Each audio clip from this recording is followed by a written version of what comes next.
that puts us at about a 1.71% return for the year so far. Now, I guess we did talk too much shit about it being too easy to beat the S&P 500. I still stand by that statement, don't get me wrong, but it seems like the market gods are punishing us for the time being. So we are underperforming the indexes so far this year, but like I said, you guys know it's just way too easy for us to beat them. So we're letting them get a little bit of their confidence back, but we're going to come back and strike right away. Keep in mind, WSO Alpha, we do have another report coming out in just a couple of weeks here. We're giving you all of our thoughts on Tesla. We're going to come out with a rating. Promise it won't be a hold rating this time. That was pretty lame to do with Zillow. But either way, we want to be intellectually honest with you guys. Definitely be on the lookout for that Tesla report. Speaking of Tesla, we get a lot to talk about with Tesla going into today, or especially going into tomorrow after the company's earnings report yesterday. We're giving them the whole thought banana section tomorrow. It's going to be all about Tesla's earnings, putting them in that earnings spotlight position. But we got some other news from some other earnings reports from IBM. They actually instituted a brand new strategy this quarter where they actually decided to post solid earnings rather than swinging and missing like they do just about every other time. So it's a brand new strategy from the boomer version of Microsoft that is IBM, but that's always good to see. And then, of course, for our final banana bit today, for our first banana bit today that we didn't address yet, the FAA has basically just told Boeing to quit at this point. They basically said, like, guys, listen, you clearly cannot build planes that stand together in one piece or have computer systems work. So they're getting told to chill out a little bit. It actually wasn't as bad as it initially sounded. They came out this morning with some corrections to the directive. And so shares are absolutely dumping today, as they pretty much have been, just like the firm's planes do. So it's good to see that at least the stock moves in the same direction that their planes do. And then, of course, finally, for the big news of the week so far, probably the news of 2024, if you ask me, it's officially time to riot in the streets. They've just officially gone too far at this point.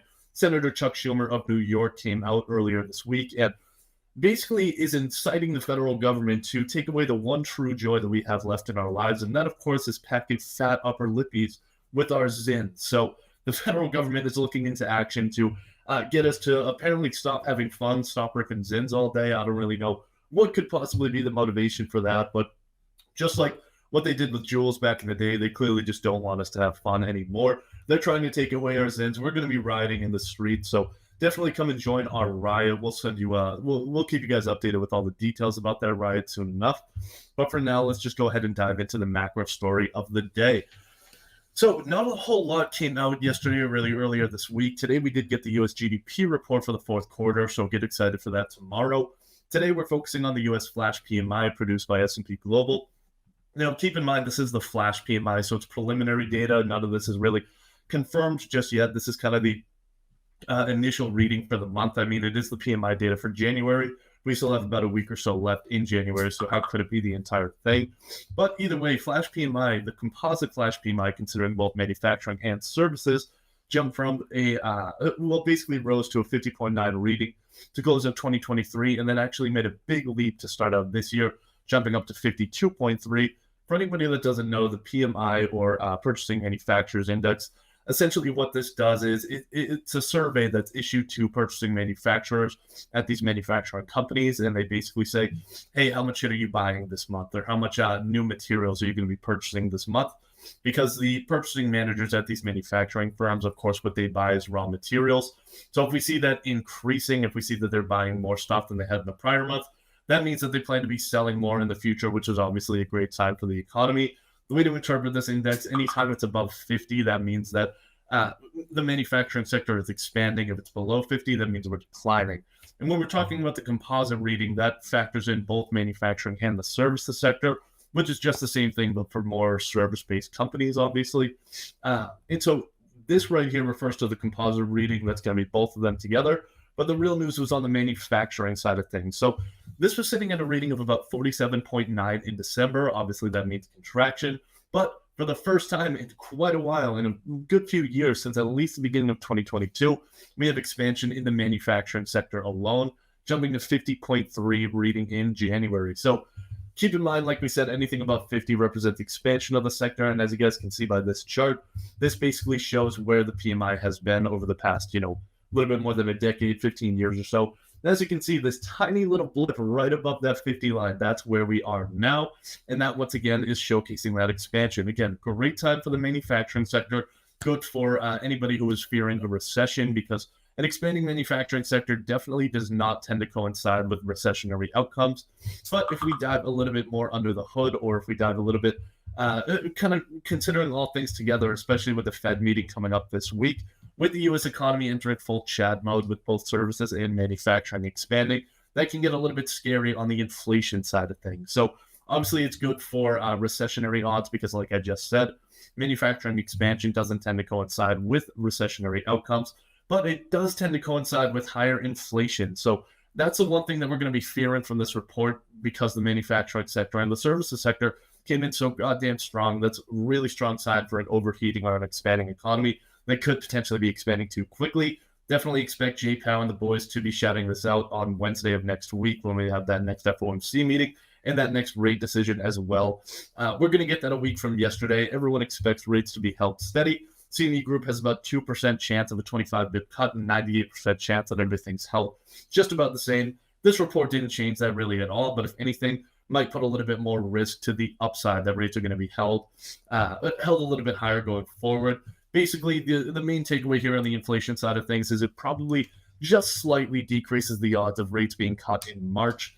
Again, that's going to be a very minimal impact. The much bigger impact is going to be what we're focusing on tomorrow, which is, of course, overall U.S. GDP. And we've got some great news for you guys on that front. So we'll definitely see you there. Stay tuned, of course. Moving on to some stock movements of the day. The big dog, Netflix, the king of streaming, officially kept their crown in the fourth quarter of last year, ripping all the way to 260 million total subscribers. That's pretty much more than all the other streaming services could ever dream of getting. Even Amazon, looping that in with their Prime subscription, can't even really come close. They're at about 200 million as of the last reading that I saw. But getting back to Netflix, it turns out that adding in everyone's least favorite things in the entire world, being tricky passwords and, of course, advertisements, has actually worked out pretty well for the company. So adding in these two features has basically allowed them to expand their password sharing business. Surprised them most to the upside. Subscriber numbers were looking great there. But even with those decent subscriber numbers, earnings per share, EPS, the bottom line, the income of the company definitely couldn't keep up with it. They delivered about $2.11 per share in Q4, well below the $2.22 expected, but revenue did come in a bit hotter at about $8.83 billion, beating expectations by $110 million. Looks like the cost of actually putting this shit together, putting that content together for all of us so that we have something to watch instead of going out, every single night of the week, basically so that we can keep entertained, was a little bit more expensive. Probably still has something to do with kind of the writer's strike, the Hollywood strike that was going on, that's increasing production costs in Netflix and all of the other studios. But we'll see if that continues going forward, if it's more of a systematic problem. All right, but moving on down to the biggest earnings report of the day, ASML Holding. So we do have a video for you guys on this one real quick. But before we get into the video, let me just give you guys a quick rundown. So much like those bums in California in 1840 that were selling picks and shovels to all of these gold miners that were rushing out there, they couldn't care less if their customers actually did hit it big and find any gold. And ASML, being basically the pick and shovel bum seller of the semiconductor industry, they couldn't care less if this whole AI thing actually works out. All they want these customers to do is just continue to buy their shit. So they're really trading on AI demand more so than actual AI outcome. And as you guys know, 2023 was the year of AI demand more than anything, especially in Q4, and they absolutely knocked it out of the park. They saw basically 30% sales growth in total revenue for the year, reporting 7.2 billion, when a really nice 6.9 billion euros was actually the expectation. So obviously they still beat this out. EPS beat too, and essentially selling semiconductor equipment has been, the 2023 equivalent of selling picks and shovels during the California gold rush. All right, now let's get into that video. I think we got the CEO spitting some game here. Let's check things out. A big quarter in the fourth quarter. So sales tripling from the previous quarter, coming in well above the estimates. And yet your guidance for 2024 is relatively conservative. What is behind that relative caution for 2024? Yeah, I mean, you just said it right. I mean, it is a relative caution. Of course, 2023 was our was our top year. I mean, we had a 30% sales growth. Many of our customers actually took a lot of capacity which of course the industry was in a downturn in 2023. So they're going to use that capacity going forward. So we won't see another 30% growth year in 2024. So they're going to use that capacity. However, we've also said we see the first positive signs of recovery. So at the beginning of the year, we'd much rather be a bit conservative. But as you also saw, had a record quarterly order intake, which also bodes well for 2020. All right. Well, I mean, the pretension was absolutely dripping out of that video. I mean, anytime I hear a British accent, it does make me want to throw up a little bit. I think I might have thrown up in my mouth a little bit there, but I kind of blacked out. Anyway, it was actually great to see that kind of a response from a CEO and from a company as big as ASML Holdings. Essentially, they said that they had a really big year in 2023. Obviously, sales grew 30%, but they're not getting too excited about 2024. They're not riding that hype to get investors even more hyped for the future. So maybe it's not as dripping in pretension as we might think, but it's hard to avoid when you hear a British accent like that. All right, now let's move into the absolute pieces of shit of the day yesterday. So first, we have chemical maker DuPont de Nemours. I have no idea if I'm pronouncing that correctly. I mean, I would never dream or want to be French, but it seems like this is going to be a French name. So DuPont de Nemours is what I'm going to call it. Either way, this is one of the oldest companies around, founded in 1802. That's before the Louisiana Purchase. That's during the administration of President Thomas Jefferson, believe it or not. And that's even before the Secretary of the Treasury was shot and killed by an American vice president. So this is quite a long time ago is what I'm trying to get at here, that this stock was founded. And they are still absolutely just falling apart. So yesterday, they lost about 14%. This chemical maker, they really did announce some weak-ass preliminary earnings. It wasn't even their day of their earnings report, but these, sadomasochistic executives apparently wanted to take the pain for themselves just in case. So they came out yesterday and released kind of preliminary earnings. Basically, they said they expect revenue of $2.9 billion in total. The street was pricing for about $3 billion. Not a huge difference, but of course, coming up short on the revenue front, like we saw in Q3, it looks like that's continuing to be a huge problem for investors in Q4. Some years, it's going to be the EPS, it's going to be bottom line earnings that matters more in the short term because, investors want to see how companies are dealing with various cost pressures. But when recessionary impacts are kind of the main fear of investors going forward, earnings report focus shifts to the top line. It shifts more towards revenue to show, because it's a better proxy for customer demand, of course. And so missing on that revenue estimate is definitely not a great sign, especially when recessionary fears are kind of top of mind. It shows that customers still aren't planning to go back to you. It shows that you might not be as recession-proof as people may anticipate. And that's exactly what we saw with DuPont. So EPS is still on track for weak demand out of China, and the fact that customers have way overstocked in terms of their chemicals over the past couple of years is really what's weighing down on them going forward. All right, then moving into our last stock of the day, America's least favorite company in AT&T. Anybody out there unfortunate enough to have AT&T like myself knows the struggles of dealing with spotty Wi-Fi, shitty cell reception, and pretty much every other problem that you could have with a company like this. So AT&T, they came out just a day after their big brother Verizon came out with earnings. And Verizon had a great day after their earnings report. AT&T saw the exact opposite. So they did report EPS of 54 cents, missed expectations. It declined compared to last year, so obviously that made investors pretty nauseous. But still, on the subscriber side of things, it wasn't as bad as expected. They did slap investors in the face by guiding for a miss on full year 2023 EPS as well. Overall, subscriber numbers were decent, but clearly they weren't able to monetize effectively enough, and definitely not as effectively as their older brother, Verizon. Because you are on the live stream here, but keep in mind, you can always go to Spotify, go to YouTube, check out these podcast recordings, check out everything here. That's exactly what this link is going to take you to. Just a quick shameless plug so that you guys can stay more plugged into the WSO channel here. But moving on to the real piece of news for the day, this is exactly what's brought me such riches in this beautiful mansion that we have here at the DWP Global Headquarters, was the fact that I was invested exclusively in hedge funds in 2023, and it turned out they had a pretty good year. Not only did they have a pretty good year, it was their best year on record in terms of the dollar amount of profits for these institutions.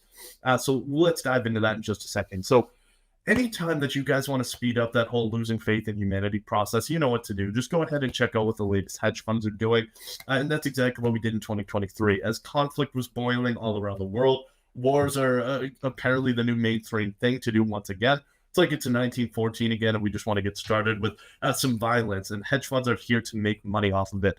So that's exactly what happened last year. There was a lot of stuff going on that front. And of course, it being a true stock pickers market in 2023, that tends to bode well for hedge funds because when markets are moving in one direction pretty clearly, whether it's a bull or a bear market, it's tough for these alternative strategies to outperform that.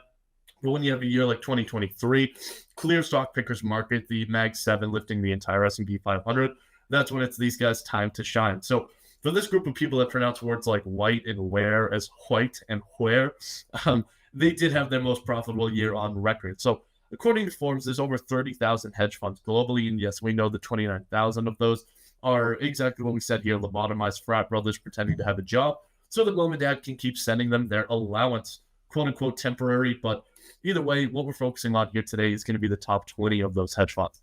They were able to pull in $67 billion in total profits in 2023, just edging out the previous record of $65 billion in profits in 2021.